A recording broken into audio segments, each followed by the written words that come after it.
Hey everyone, so this is going to be a trends tutorial, kind of showcasing some of the trends for the upcoming season.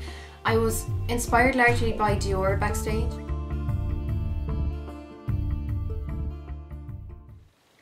Okay, so the look we're going for is definitely to keep the skin pretty sheer and let the skin show through. But it's important if you have very oily skin, I wouldn't recommend mixing foundation necessarily in with moisturiser, because it'll just kind of add to the shine of your face and you're not going to have much longevity in the wear of it. So definitely try to go for a foundation that is sheer and suitable for oily skin if you have oily skin. What I've been doing, and it's been working really well for me lately, I've given my colour stay another chance. This time I got buff because the ivory one, even though it's ivory, was really pink for my skin. So I've gotten the buff colour stay. This is for a combination oily skin, and I'm mixing it with a little bit of my face and body in white. So I just got that mixed together on a palette, and then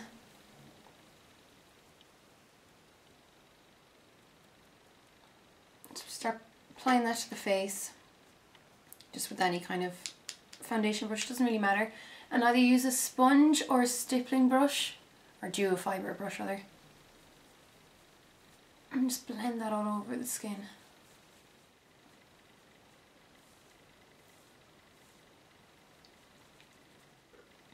My skin isn't in terrible shape by any means. I can usually get away with fairly sheer foundation, apart from maybe if I want to cover up like this freckle, which I find personally quite distracting, the one right in the centre of my nose, and I have maybe one or two little areas of redness generally around my eyebrows from over plucking.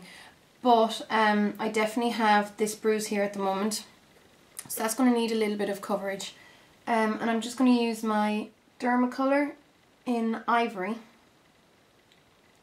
to kind of press that in, and I'm just going to cover the rest of that area of the nose as well. So it does tone down that freckle, particularly in the centre of my nose. If you follow me on Twitter, you'll know about my nose and the reason why I have that bruise. I like to use the same concealer, the Dermacolour one, to prime my lids as well. I find it works as a really good base on my eyes particularly. Though my eyelids aren't overly oily. But I definitely find it works for me personally just as good as any other primer. I don't tend to use any other separate primers. So it looks a bit weird now because I haven't added any concealer underneath the eye, and so it's quite red and stuff in comparison or in contrast to my top lids. But I'm going to leave my under eye concealing until I have my eyes done, because I don't want to put on more product than necessary, and most of this area is going to be covered by eyeshadow colour anyhow, so there's going to be no need for concealer underneath that because the eyeshadow will cover up any discoloration.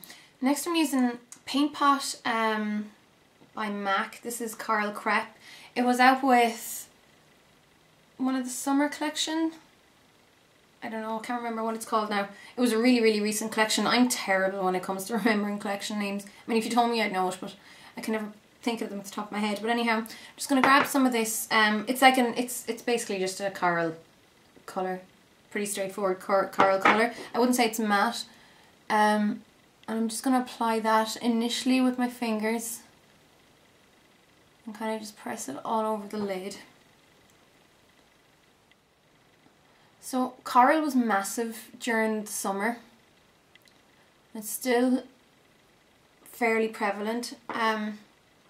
It's transitioning in a bit though. It's going to turn from more of the corally and the summery, like even pinky coral colours you were seeing over the last season, and it's turning into more kind of orange, browns, burnt umbers, those kind of colours. So I find these paint pots are really easy to just apply and blend in with your fingers. And they don't dry too quickly. You have plenty of time to play around with them, But because these are acrylic based eyeshadows, they have really good staying power. Especially for now while the weather is still quite warm. And if you have particularly oily lids, this is a great option as well for that reason. So I'm definitely taking the colour underneath the lid. Next I'm using this eyeshadow. It's this colour here. It's from Screen Face, but I don't have a name for the eyeshadow. It came from their autumn palette. They do a spring palette and an autumn palette. I don't know if these ones have been discontinued or not, but either way it's just kind of a shimmery, you can see it there, a shimmery rusty brown, and I'm just going to apply that with a fluffy brush all over where I put the paint pot.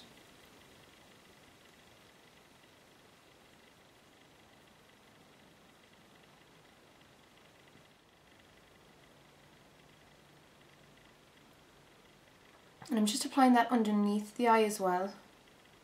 So usually I wouldn't necessarily use this kind of brush, which is the 217 by Sigma, which is the same as the MAC one. I wouldn't usually use this maybe to apply the colour underneath the eye, as it tends to bring it down further than you generally want, but it's perfect for this kind of look. And I actually love wearing my eyeshadow like this, where it's quite low underneath the eye. But I know it's something that a lot of people wouldn't necessarily go for. And then the only part that I'm not really applying it to is just underneath where the arch of my eyebrow begins and underneath that tail end of the eyebrow. I want to darken up my eye so that it's more like this one, which I've just done. So I'm getting this dark,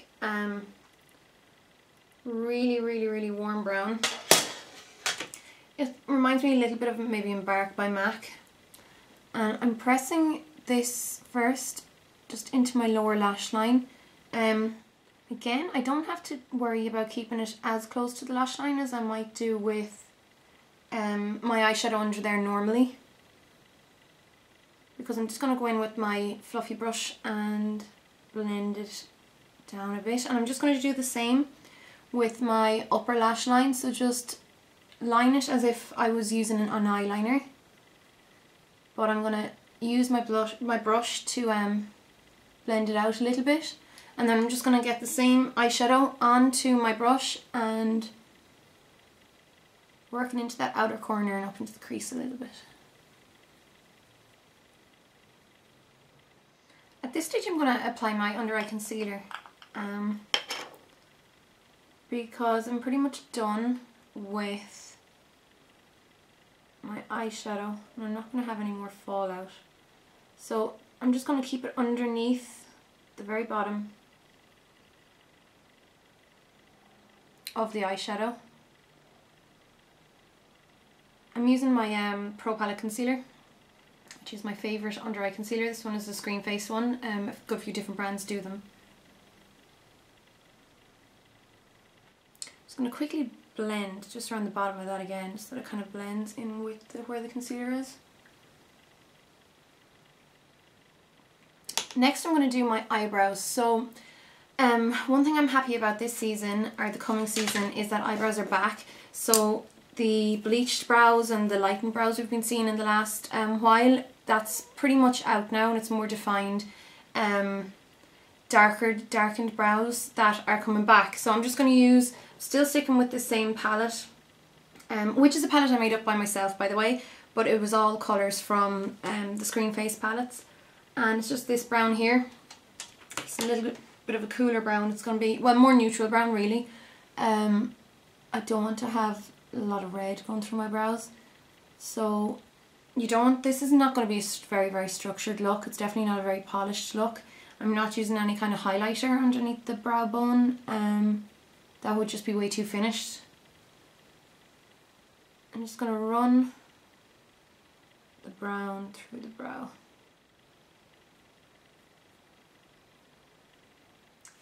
Depending on your eye shape, you can definitely lighten up the inner corners of your eyes if you want.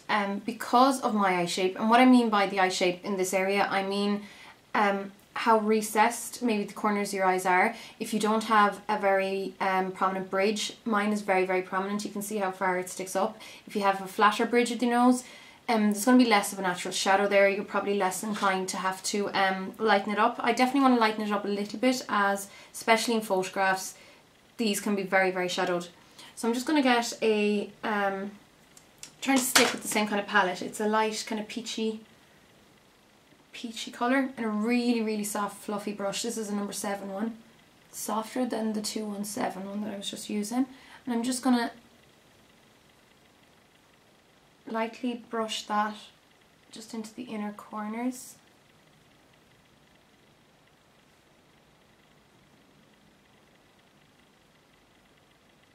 If you want, you can kind of use it around the edges as well, just to soften them a bit. I'm going to use some clear gel. This is a it's just a clear mascara, cheap one I got from the pharmacy, and just brush the hairs kind of into place without keeping them too neat. Like, I quite like the way you can kind of see them coming up over the lash line, I mean the brow line. Usually I would brush them over into place and kind of brush them down and up so that they all taper together, whereas here I'm not as bothered. For my eyeliner, I don't want to line my entire eye and completely close it up. I don't want it to go down that seriously like gothic route, which it can do with this kind of eyeshadow application. So what I'm going to do is just get a soft kohl. I'm going to use my Feline kohl by MAC. I'm just going to tight line my eyes, or line the upper waterline. And I'm not going to line the bottom waterline, but there will be some transference naturally from there to there, so it'll definitely give it a little bit of definition without completely closing it in and making it look as dark and obviously lined as it normally would if you did line the bottom waterline. For mascara, I'm using the Maybelline Falsies Volume Express. The reason I like this brush, or this mascara, is because it has this curved brush, and it gets into just the base of the lashes really, really easily. You don't have to worry about wiggling the brush back and forth and all over the place. So get in and just really coat the lashes, concentrating on the roots of the lashes. And then for the bottom lashes as well, you don't want them to be too dolly, but you do want them defined. So I kind of run it all over the bottom lashes. Run my fingers along the bottom just so that they're not too kind of dolly and long and pretty. And then really push the tip of the brush just into the root of the lashes. So you really get that nice definition.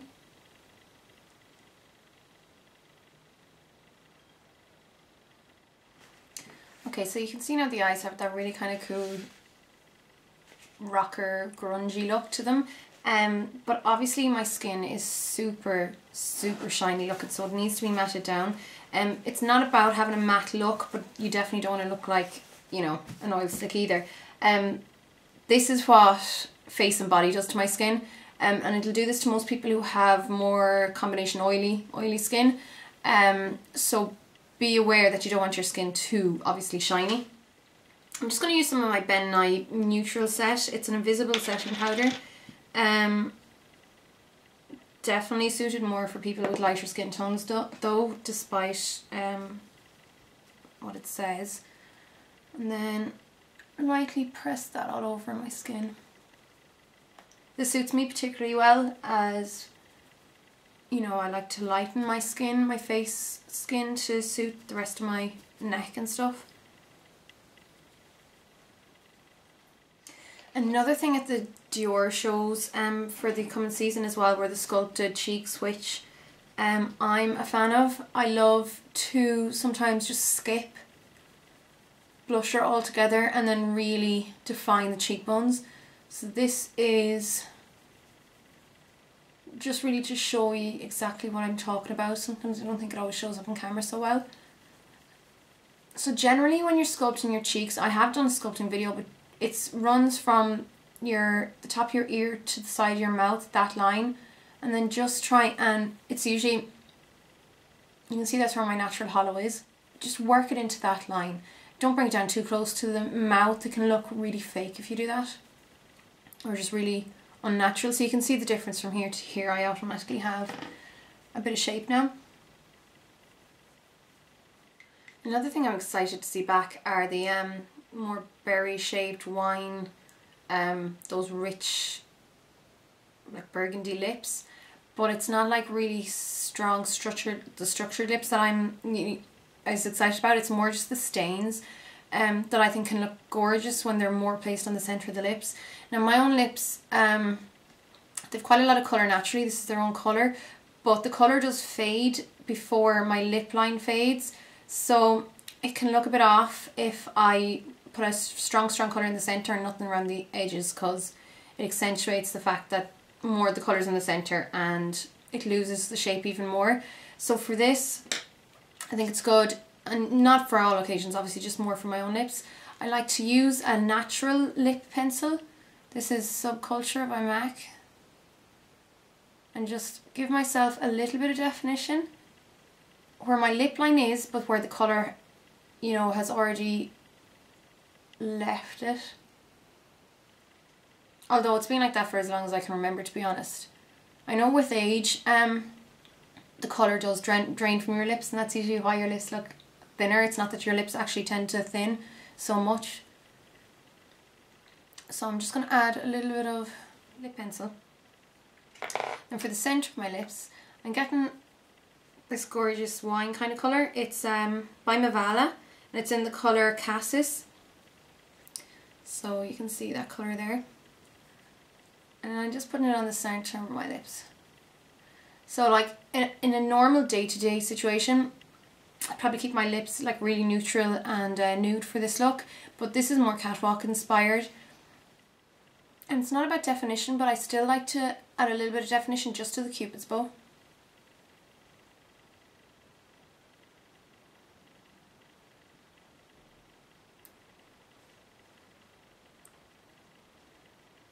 And then just use your finger to blot the rest of it out. And then just to finish off, just get a clear gloss. This is some really cheap one. I don't know, it really doesn't matter, just any kind of clear gloss. And then dab it right in the centre. Vaseline would do fine as well, but I'm literally only keeping it in the centre where I applied that wine colour. And then just blot to get it to the top.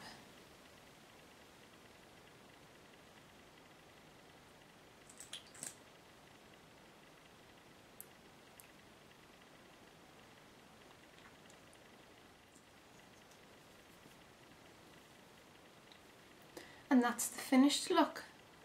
This is my trend, autumn winter trend inspired look for the coming season, which is like fall 2010 pretty much. So I hope you like it, guys, and I'll see you really soon for another video. Thanks for watching. Bye.